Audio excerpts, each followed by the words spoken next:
할렐루야, 성도님 여러분 반갑습니다. 유튜브 성도님들도 반갑습니다. 오늘 하나님께서 주신 말씀은 창세기 9장 27절과 역대상 12장 32절을 보겠습니다. 창세기 9장 27절과 역대상 12장 32절 말씀 제가 봉독하겠습니다. 하나님이 야벳을 창대하게 하사 셈의 장막에 거하게 하시고 가나안은 그의 종이 되게 하시기를 원하노라 하였더라. 아멘. 이사갈 자손 중에서 시세를 알고 이스라엘이 마땅히 행할 것을 아는 우두머리가 200명이니 그들은 그 모든 형제를 통솔하는 자이며. 아멘. 하나님께서 온 인류를 홍수로 심판한 적이 있습니다. 그때 구원받은 사람이 70억 명 중에 노아의 가족 8명 뿐이었습니다. 이들은 홍수를 피하여 방주로 들어갔고 360일 후에 다시 세상으로 나왔습니다.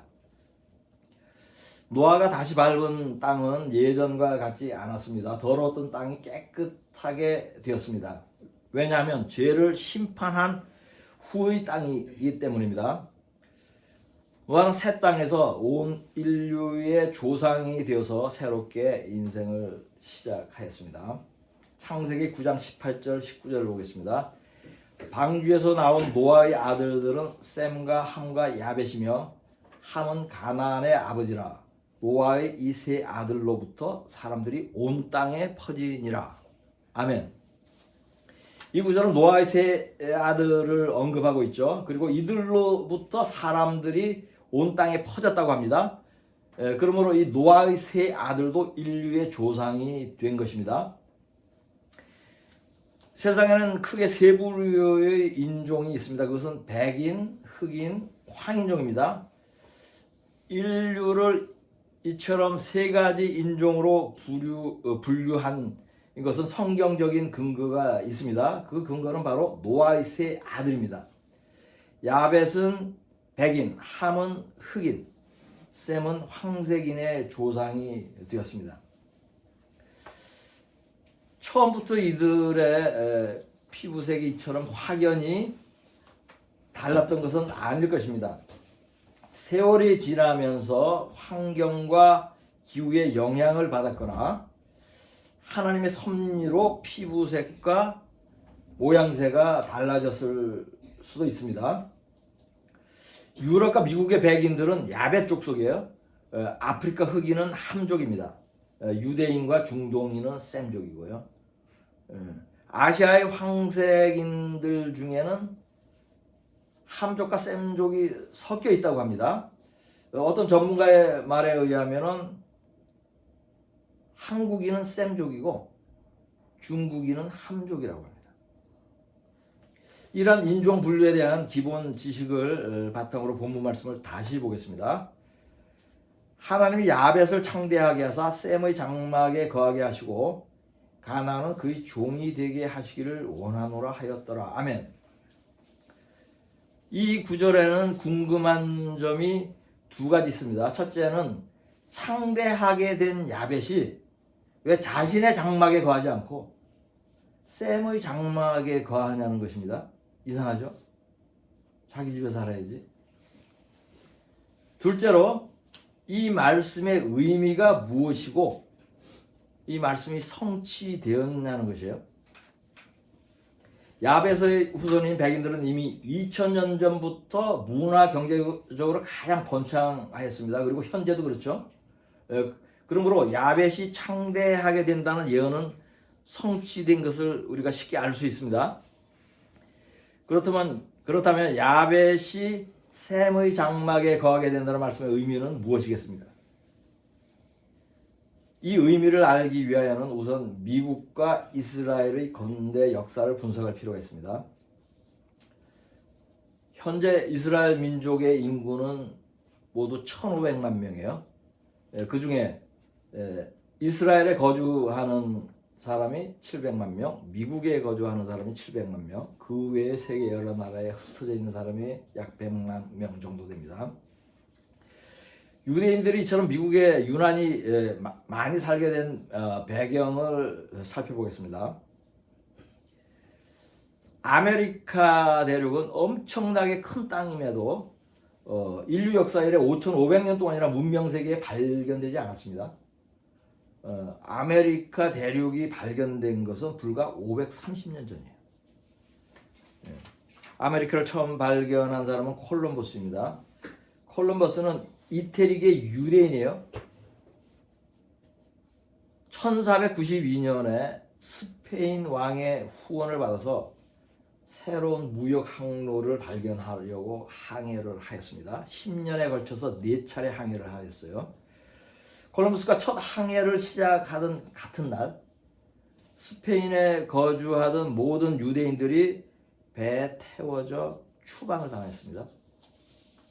같은 항구에서 콜럼버스 배는 아메리카 대륙을 발견하러 가고 다른 배들은 유대인을 추방시켰어요. 네. 이들은 항해 중에 많이 죽었습니다. 이때 하나님께서 유대인들을 불쌍히 여겨서 은혜를 베푸는 큰 일을 시작하였습니다. 그것은 유대인들이 거주할 땅을 새롭게 마련하는 일이었어요. 그 땅이 바로 콜럼버스가 발견한 아메리카 대륙입니다. 하나님은 유대인들이 스페인에서 추방되는 같은 날 유대인을 위한 제2의 가나안 땅을 준비하는 것입니다. 유대인들이 스페인에서 추방될 때 부유한 일부 유대인들은 추방되지 않았습니다. 그들은 콜럼버스에게 항해 자금을 지원하였고 또 항해에 동참한 사람도 있습니다. 1502년 마지막 4차 항해 때 일부 유대인들은 스페인으로 돌아오지 않고 아메리카에 남았습니다. 이들이 아메리카 대륙에 살게 된 최초의 유대인들입니다. 이들이 처음 정착한 곳은 중남미였습니다. 그 후 중남미에 살던 유대인이 미국으로 이주했습니다. 유럽인들은 1620년부터 현재 미국 땅이 북미 대륙으로 이주를 시작해서 이들이 바로 필그림이고 청교도들입니다. 이어서 중남미에 살던 유대인들도 미국 땅으로 이주를 시작한 것이에요. 한 20, 30년 후에. 이들이 북미 대륙으로 이주를 시작하고 150년 후에 미국이 건립되었습니다. 1776년에. 미국 정부가 수립될 당시 유대인 인구는 약 1, 2천 명 정도였어요. 그 후로 엄청나게 많은 수의 유대인들이 유럽에서 미국으로 건너왔습니다. 1840년에서 80년, 40년 동안에 독일에 거주하던 유대인이 30만 명이 미국으로 왔어요. 또 1880년에서 1917년 사이 37년 동안에는 러시아와 동유럽에 거주하던 유대인들이 무려 260만 명이 건너왔어요. 그래서 총 300만 명 정도가 77년 동안 미국으로 건너온 것입니다.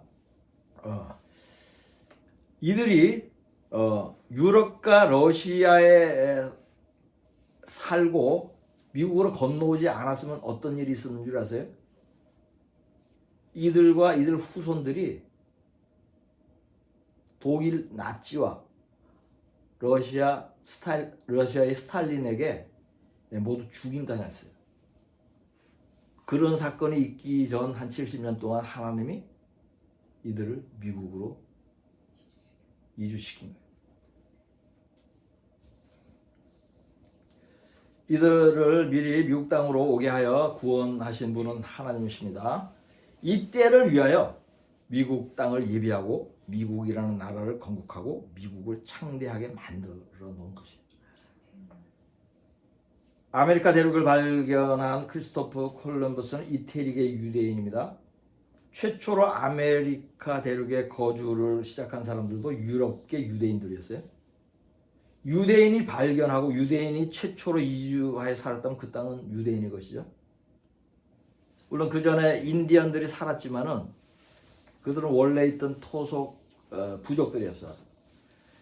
근데 그들을 인디언이라고 부르는 것은 틀린 것이에요. 왜냐하면 콜럼버스가 아메리카 대륙을 발견할 때는 그것이 인도인 줄 알았어요.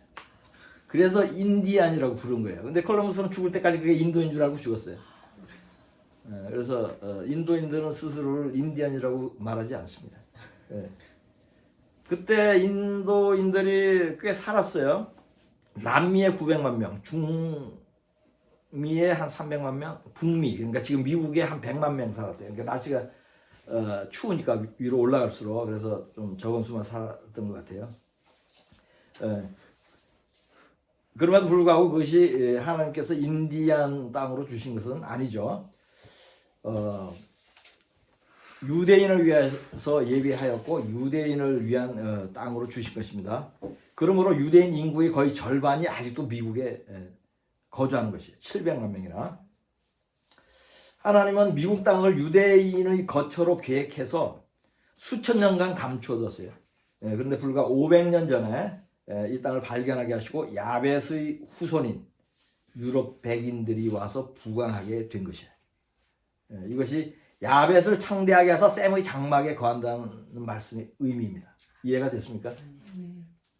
이 예언은 성취되었죠. 그 후에 아프리카의 흑인들이 미국의 노예로 팔려오게 됨으로써 함의 아들 가나안이 야벳의 종이 될 것이라는 예언도 성취된 것이에요. 본문 말씀 다시 보겠습니다. 하나님이 야벳을 창대하게 해서 셈의 장막에 거하게 하시고 가나안은 그의 종이 되게 하시기를 원하노라 하였더라. 아멘. 지금까지 미국이라는 나라가 세워진 배경과 미국의 유대인들이 많이 거주하게 된 과정을 역사적 사실과 성경 말씀을 통해서 조명을 해봤습니다. 그것을 다시 정리하면 첫째, 미국 대륙을 발견한 사람은 유대인이다. 둘째, 미국 대륙에 처음 이주한 사람도 유대인이다. 셋째, 미국은 실제로 유대인의 거처로 준비된 곳이다. 넷째, 그러므로 미국의 유대인의 거의 절반이 살고 있는 것은 당연하다. 이러한 미국과 유대인과의 관계에 대한 이해를 바탕으로 지금부터는 미국의 역사를 간략히 살펴보고 근래 미국에서 발생하는 정치 상황에 대해서 조명을 해보고자 합니다. 미국도 한국과 이스라엘과 마찬가지로 하나님께 바쳐진 나라로서 마지막 때 주목하여서 시세를 알아야 될 국가입니다. 미국은 마지막 때의 예표적인 국가예요. 그래서 성경에도 예언되어 있습니다. 다니엘스의 남방왕이 어디죠? 미국. 이거 요한계시록 18장에 멸망하는 큰 성 바벨론이 어디죠? 미국이에요. 그러므로 마지막 때에 깨어있기 위하여는 반드시 미국을 알아야 하며 미국 시세를 바르게 판단할 수 있어야 합니다. 저번 주 설교에서 말씀드렸지만 시세를 안다는 것은 성경도 알고 세상 돌아가는 것도 알아서 영어로 분별할 수 있어야 한다는 의미죠. 그러할 때 무엇을 할 수 있죠? 마땅히 우리가 행해야 할 일, 특히 이 마지막 때 행하여야 할 일을 알 수 있는 것이에요. 본문 말씀 중 역대상 12장 32절을 보겠습니다. 이사갈 자손 중에서 시세를 알고 이스라엘이 마땅히 행할 것을 아는 우두머리가 200명이니 그들은 그 모든 형제를 통솔하는 자이며. 아멘. 저는 오랫동안 미국에 살았습니다. 그러면서 주류 언론들의 뉴스도 많이 접했고 또 유튜브 뉴스도 많이 접하였어요. 그래서 제가 미국의 시세를 잘 알고 있는 편이에요. 또한 성경을 알고 있으므로 미국의 시세를 영적으로 바르게 분별할 수 있습니다. 그래서 지금 이 설교를 하는 것이에요. 이러한 전제하에서 지금부터는 미국의 역대 대통령 몇 사람에 대해서 살펴보면서 미국 정치를 분별해 보겠습니다. 미국은 복을 받기로 예정된 나라예요. 두 가지 면에서 그렇습니다. 하나는 조금 전에 언급한 것처럼 유대인을 위한 거처로 세워진 나라이기 때문에요. 다른 하나는 국가가 세워질 때에 하나님께 바쳐졌기 때문입니다. 초대 대통령 조지 워싱턴이 강요들을 이끌고 맨하탄에 있는 교회에 가서 하나님께 나라를 바쳤습니다. 미국은 기본적으로 하나님을 믿고 성경의 가치를 정치와 모든 삶에 적용하는 국가예요. 그래서 200년 동안 나라가 세워진 지 200년 동안 30여 명의 대통령이 모두 신실한 크리스천이었어요. 또 국회의원들도 대부분 신실한 크리스천이었어요. 60년代만 해도 국회의원이 국회에서 연설을 하는데 목사인 줄 알았어요, 저는. 신학교에서 그 동영상을 봤어요. 네. 이러한 미국에 큰 변화가 생긴 것은 미국 최초의 천주교 신자인 존 F 케네디가 대통령이 된 후였습니다. 케네디 대통령은 학교 수업을 시작할 때 하던 기도를 금지하였고 교실에서 성경을 읽는 것도 금지했어요. 케네디 대통령은 은밀히 백악관에 많은 여자들을 불러들인 매우 음란한 사람입니다. 이 사람이 대통령이 되었던 1960년대부터 미국의 문화가 급격히 타락하였습니다. 이 사람이 1961년에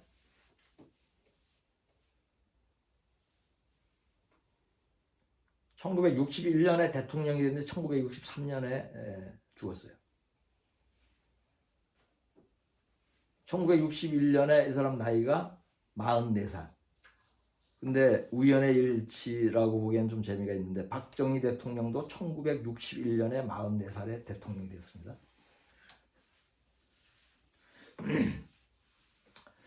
지도자의 음란한 영이 전 국민에게 영향을 줍니다.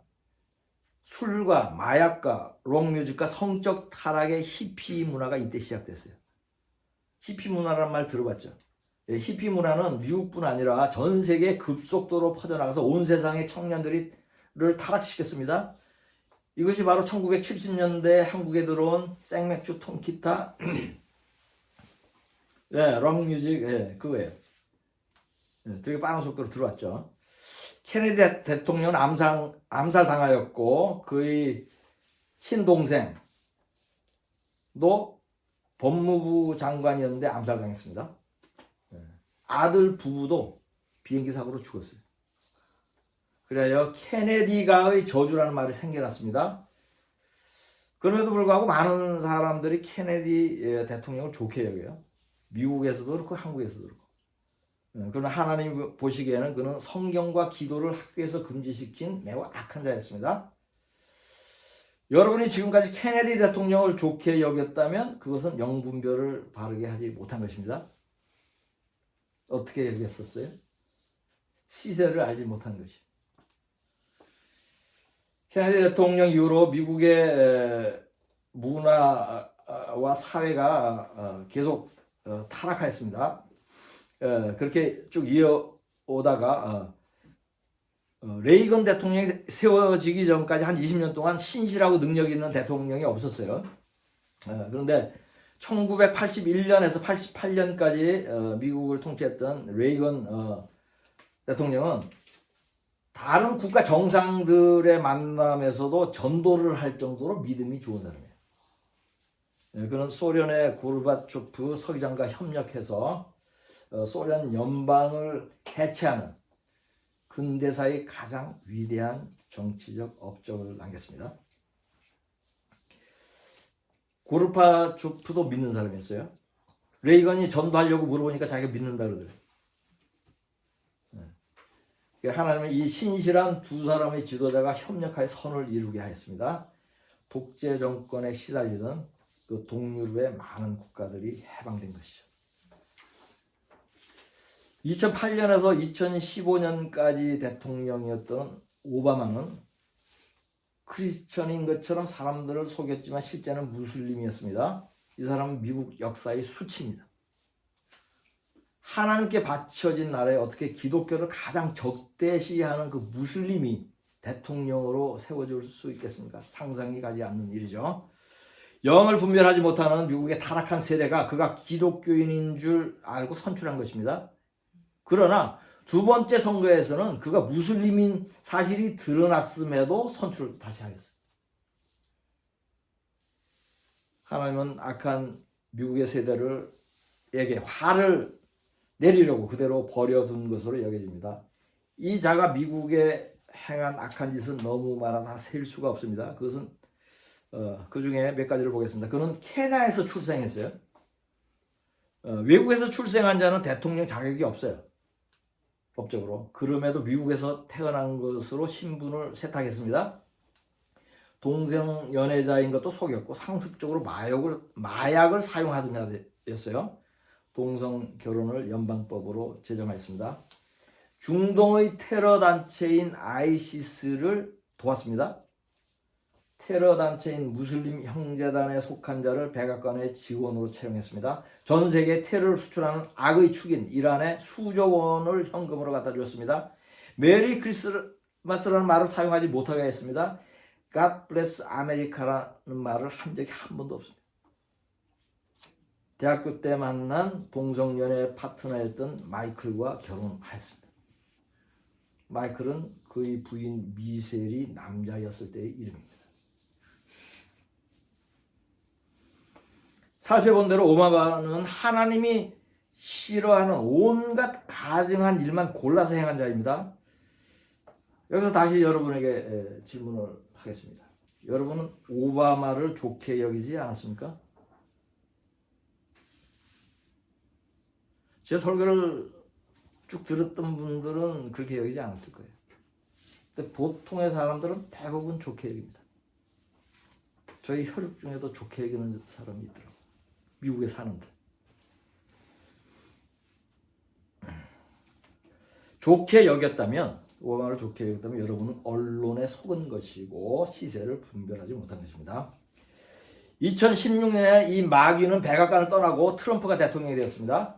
엄청난 부정선거가 있었지만 그것을 압도할 정도의 큰 차이로 이김으로써 트럼프가 힐러리 클린턴을 꺾고 대통령에 당선되었습니다. 트럼프는 많은 개혁을 하였지만 딥스테이트들의 강한 저항과 또 배신자들의 방해로 개혁에 많은 제약을 받았습니다. 그럼에도 불구하고 레이건 대통령 이후로 가장 성공적인 대통령으로 인정을 받았습니다. 바이든은 2021년에서 2024년까지 미국의 대통령이었습니다. 부정선거로 당선되었습니다. 바이든의 지난 4년은 미국이 국가가 세워진 이래 최악의 시절이었습니다. 불법 입국자가 2천만 명이었어요. 바이든 정부는 국경을 단속하지 않을 뿐더러 오히려 불법 입국자들을 환영하였어요. 무료로 숙식을 제공하고 신용카드에 돈도 넣어줬습니다. 뉴욕의 별 5개 호텔을 무료로 제공했어요. 못 들었죠? 네, 한국 언론이 전혀 보도하지 않습니다. 심지어는 비행기를 보내서 외국으로 불법 입국을 원하는 사람을 실어 오게 됐는데 그 숫자가 수십만 명이에요. 이들은 세금을 축내고 엄청나게 많은 범죄를 저질렀지만 처벌도 하지 않고 풀어주기 일쑤였어요. 바이든이 이렇게 한 이유는 한 가지입니다. 민주당이 표를 더 얻기 위한 것이었어요. 불법 체류자도 투표를 할 수 있으므로 그렇게 한 것이에요. 그래서 민주당이 영원히 집권하려는 그 프로젝트였어요. 미국을 동성연애자와 성전환자의 천국으로 만든 것도 바이든입니다. 오바마가 이렇게 구역질 나는 짓의 원조로서 씨를 뿌렸고 바이든이 풍성한 열매를 맺었어요. 미국에서 일어나는 이런 성적인 더러운 것에 대한 정책과 이런 것은 뭐 너무 많고 입에 담기도 더러워요. 그래서 제가 자세히 설명은 안 합니다. 좀 미국 뉴스를 봐서 압니다. 그리하여 지금 미국은 소돔과 고모라보다 더 더러운 땅이 되었습니다. 이것이 바이든의 업적이에요.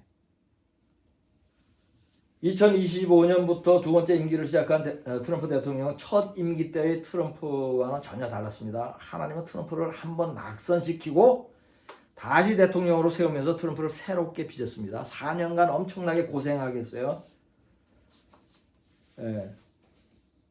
소송이 걸리고 재판을 받은 것도 많고 뭐 수십 가지로 기소됐는데 감옥에는 안 들어갔지만은 그 받은 고통은 박근혜 대통령 이상입니다. 트럼프가 더욱 겸손해지고 하나님을 더 의지하게 된 계기가 있었습니다. 그것은 암살 미수 사건입니다. 총알이 귓볼만 스치고 지나간 것은 기적이죠. 트럼프는 하나님이 자신의 생명을 구해준 것을 믿었습니다. 트럼프는 물론 온 가족의 믿음이 더욱 신실하게 되었습니다. 그런 후에 하나님이 다시 대통령으로 세운 것입니다. 그는 겸손해졌습니다. 자신감이 넘치죠. 권세가 막강하게 되었습니다. 모두 충성하는 자들로 관리를 세웠습니다. 외교적으로는 압도적인 경제력과 군사력으로 자국의 이익을 위한 최선의 정책을 펴가고 있습니다. 온 세계가 미국 앞에 납작 엎드려서 눈치를 보고 있다라고 표현해도 과언이 아닙니다. 이 모든 권세는 누가 주신 것이죠? 하나님이 트럼프에게 주신 것입니다. 로마서 13장 1절을 보겠습니다. 각 사람은 위에 있는 권세들에게 복종하라. 권세는 하나님으로부터 나지 않음이 없나니 모든 권세는 다 하나님께서 정하신 바라. 아멘. 트럼프는 집권이기 때문에 이러한 권세를 누리지 못했습니다. 권세를 행사하려고 그러는데 너무 많이 막혔어요. 그런 거듭난 크리스천이 아니었어요. 사실 무늬만 크리스천이었어요. 저는 그것을 그때부터 알았어요. 저는 트럼프를 아주 오래전부터 알고 있어요. 미국에서. 그 책도 많이 봤고. 트럼프가 대통령이 나오기 전부터. 그는 겸손하지 않고 불순종함으로 하나님께서 트럼프 대통령의 권세를 제한한 것이에요. 그러나 그가 거듭나고 신실해짐으로써 다시 하나님께서 막강한 권세를 주신 것이에요. 이 원리를 이해를 하시죠. 지금 저는 트럼프를 개인적으로 지지해서 하는 말이 아니에요. 여러분에게 시세를 알도록 설명하는 것이에요. 트럼프를 악마화하는 언론에 속지 말고 미혹받지 말라고 말씀하는 것이에요. 미국의 주류 언론은 대부분 미치광이 좌파들입니다. 부패한 자들이고 영혼이 없는 자들이에요. 트럼프에 관한 보도는 거의 100% 부정적이에요. 가짜 뉴스와 조작 편파 보도를 전문으로 하는 자들이에요.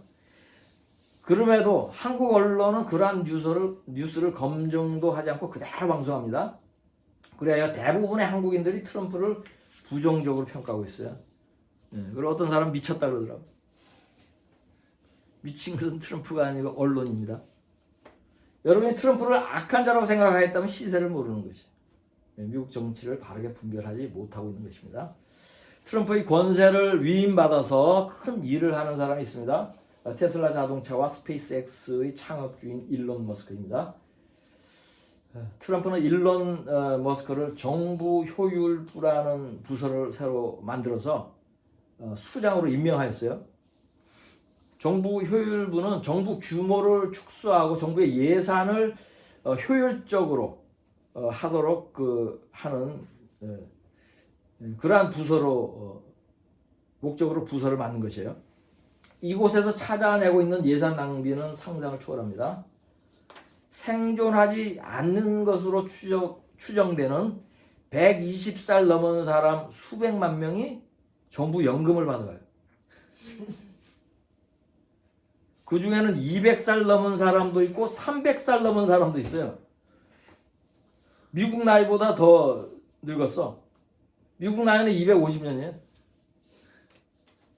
매달 수백억 원의 돈이 정부 내에서 도둑질 당하는 것입니다. 이것은 누군가의 포켓으로 가는 거예요. 이러한 돈은 그동안 민주당과 정부 관리들과 딥스테이트들 주머니로 들어갔을 것으로 의심되는데 이런 모든 지급을 지금 중단했습니다. 또 이 예산에는 언론 회사에 로비성으로 준 금액이 수천만 달러예요. 그러니 모든 언론이 좌파 민주당에 나팔수가 된 것이에요. 이유가 있는 것이에요. 유명 경제인이나 정치인이 설립한 비영리 단체에도 천문학적 금액이 기부됐어요. 그래야 국회의원 때는 재산이 수억 원밖에 안 됐던 오바마가 지금은 재산이 수조 원이에요. 힐러리 클린턴 부부가 억만장자가 된 것도 이와 무관하지 않습니다. 예산 낭비의 혜택을 보던 사람은 지금 패닉 상태가 되었습니다. 왜냐하면 돈줄이 끊어졌어요. 자기 치즈를 도둑 맞았어요. 그래서 이들은 연일 반 트럼프, 반 일론 머스크 시위를 하고 있습니다. 테슬라에 대한 테러를 하고 있습니다. 언론들은 이 두 사람을 비난하는 기사로 도배를 합니다. 한국 언론은 그것을 그대로 베껴 쓰느라 정신이 없습니다. 한국 사람들은 그것을 받아먹으며 시세를 분별하지 못하고 있습니다. 그러나 대다수의 미국 국민들은 트럼프 대통령과 일론 머스크가 하는 정부 개혁과 예산 절감을 지지하고 있습니다. 이것은 신문에 안 나와요. 미국 주류 신문에도 안 나오고 한국 신문에도 안 나와요. 이러한 뉴스는 일부 유튜브 방송, 그러니까 일부 보수 우파 뉴스에서만 흘러나와요. 한국 언론은 이들의 기사는 인용 보도하지 않습니다. 여기서 다시 한번 여러분에게 질문을 하겠습니다. 트럼프와 일론 머스크를 부정적으로 생각하고 있었습니까? 여기는 아무도 없네. 네, 그렇다면 시세를 모르는 것입니다. 네, 그러나 이들을 긍정적으로 판단하고 있었다면 시세를 아는 것입니다. 오늘 설교의 주제는 두 가지였습니다. 첫째, 미국이 이스라엘을 위하여 예비한 나라이다. 둘째, 미국의 시세를 바르게 아는 것이 중요하다. 오늘 설교에는 역사와 정치에 대한 내용이 많았지만 그러한 지식을 전한 것이 이 설교의 목적이 아닙니다. 시세를 알고 깨어있게 하려는 것이 목적이에요. 오늘 설교를 준비하기 위해서 저는 성경도 알고 시세도 알아야 했습니다. 이를 알게 하시고 설교하게 하신 분은 성령입니다. 이제 여러분도 모두 시세도 알고 성경도 알아서 마지막 때에 마땅히 행할 일을 행할 수 있기를 곧 오실 우리 주 예수 그리스도의 이름으로 축복합니다. 본문 말씀으로 설교를 마치겠습니다. 하나님이 야벳을 창대하게 하사 셈의 장막에 거하게 하시고 가나안은 그의 종이 되게 하시기를 원하노라 하였더라. 이사갈 자손 중에서 시세를 알고 이스라엘이 마땅히 행할 것을 아는 우두머리가 200명이니 그들은 그 모든 형제를 통솔하는 자이며 아멘.